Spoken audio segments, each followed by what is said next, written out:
I didn't go to an art school. Like my old school was an art school. It was more like we had arts, but it was more sports focused, as like a lot of schools are. So coming here and being able to work with people who have been in Broadway plays and who have been studying theater for a long time and who have worked their entire lives to really develop their skills as theatrical performers is really nice because they have a better grip and understanding of how to not only what those experiences are like in the real world, theater experiences are like in the real world, but also they're trained to work with kids. So it's really nice to be able to work with those people and to develop my skills as an actress and just see more of what it's like to be in theater after high school. Seeing a lot of the kids at my old school when we were doing theater together, it was all of us were kind of just doing it as a hobby. None of us were really like looking forward to or looking to pursue it as a career. But here, I'm surrounded by people who are dedicated to not only advancing and just being successful in theater, but also kids who are determined and who want to pursue theater as a career. And that's really motivated me and pushed me to look more into it as not just like a hobby of mine, but also as a career because I've never thought of that, and like it's always kind of been that mindset like in where I was before of you can't really make a living off of doing arts, and arts is really where I want to be. And so I feel like here it's more the teachers and the students are all focused on getting far in life and far in theater after high school. Being that this is Grandson Arts Academy, we worked in the social studies department to bring in arts into the curriculum. For example, in United States history, the high school class Reconstruction to the Present, that's 1865 to today, we bring in all kinds of the arts into the curriculum. Right now we're looking at the roaring 1920s, when jazz comes of age, the Harlem Renaissance and the poetry, a sort of new cultural and political movement for Black America, wherein there was a self-conscious awareness of the need for a distinct cultural form, which jazz was. Jazz broke all the rules of classical music intentionally, right? So that tells us a lot about the 1920s. I don't think you can understand the history of an era without knowing the culture of the era, the art of the era, and you can't, at the same time, obviously, you can't understand the art itself if you don't understand the world in which the art was occurring. So they go hand in hand.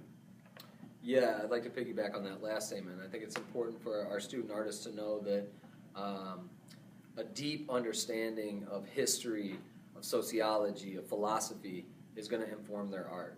So that's something that is a thread through all of our classes. They need to understand that some of the best art, some of the most moving and impactful art ever made is informed by ideas, by a sense of identity, and really that's what you're getting in the academic classes. So we're hoping through these lessons and the rigor of their experience in social studies that they will take these sort of social lessons and it will inform their art.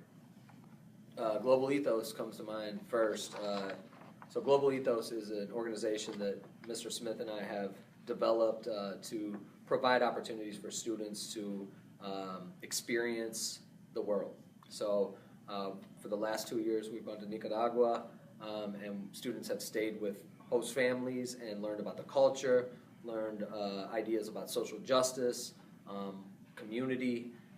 The history and geography, the political relationship between the United States and Nicaragua, which has a long and at times unpleasant history as well. So that was important for us to introduce students to these ideas. This summer we'll be going to Hawaii with a group of students, which is really exciting. But so there's the travel and service learning piece that Mr. Dinwiddie and I have sort of taken on as our own creation. Within Grandson Arts Academy proper, there's been opportunities to engage with community members, community organizations. For instance, the CAM, Contemporary Art Museum up the road. We've had a few interactions with that organization. SLU, the university up the road. Mr. Smith does a program where he brings kids up, and they use the library, they learn to research. I believe Pulitzer Arts Foundation right here. So we're really trying to make use of the Grand Center area and develop those relationships and give kids those kind of opportunities to build. We also did one with Nine Network, which was really interesting, where the kids learned how to make documentaries, sort of digital storytelling, and had lessons from an employee or a member of Nine Network that taught our students. And, so these kinds of opportunities where we take advantage of our location here in the city and all the great institutions that are here to support education, the arts in St. Louis. Not only that, students have also come to outside fundraising events and performed on stage to help us raise funds for the study abroad service learning trips, which was really cool to have kids on stage showcasing their talent in a more authentic venue and setting. So that was super cool. I presented at a conference over the summer called the Rouge Forum, a social studies, social justice conference here at St. Louis University, and I had 4 of our students present with me at the conference, which was a super cool thing. I think perhaps a transformative experience for them to be presenting in front of high school teachers and college professors alike, them sharing their stories about their learning and the work that they were doing here at Grand Center Art. So that was a really cool experience for those students. Yeah, and obviously we would be remiss not to mention the opportunities that we give them every day to engage with their peers and very well-educated staff, faculty that really challenges them on a daily basis. Some of the opportunities I've had is got to take a trip down to Memphis with choir, and that was really fun. And it was and a lot of other things, like now that I'm in the musical, I get to do stuff like that, and I was just in the previous play, so that's something that I really glad I got to experience with coming to this school, because it got me to explore all types of different other types of things. With me, I'm in choir, but I kind of do stuff with the theater department. So it's you can never do just one thing. It's you should always explore all the different types of things that we have to experience at the school. Because if you just settle in one spot, you don't get to know how everybody else is in the school. Well, I've had a bunch of opportunities in my pathway. I'm an orchestra student. And this year I am the concert master, and last year I was second chair. And so I've had a bunch of opportunities with that. I was in the newspaper once, along with Nicholas Baggett, who used to go here, and Kareem Thomas, because we performed at the Sheldon Concert Hall with a Beatles cover band, which was really fun, and it was a really cool professional experience that we got to be a part of, which I don't think would have happened if we hadn't been here and we hadn't had the connections that, like Mr. Martin, who got us the gig. If we hadn't had that connection, that wouldn't have happened, which I think it was a good experience to do something outside of the school artistic realm, just to go further into life and do something like that. It was really neat, and yeah, we got our pictures in the paper, which was also cool. It was a bonus. I think the high school especially has a great community bond. I think that we all kind of are there for each other, even if we don't hang out all the time, even if we don't necessarily, sit together at lunch or call ourselves friends, but if something happened, we'd all be there for each other, and I think that's really important, and I think that's something that we can teach the middle schoolers, and hopefully we can carry into college and the rest of our lives. I've been able to offer students the opportunity to explore the vastness of their art, be it theater or dance or singing or music, to explore their greatest potential, to learn to move beyond the box or the confinements that they may find themselves in, to elevate their mind, to open their mind up to how powerful, invigorating, and insightful art can add to their lives. Well, a lot of my teaching is very much connected to history, to writing, to speaking, to critical thinking, to trying to figure out ways in which people may perform or how their characters act. It makes them be able to have dialogue. I think it's very important in terms of academics, and I look at academics beyond just the book, the textbook. Academics and education is about opening up the possibilities of understanding the world we live in a much better way, and that's not always just limited to educational book.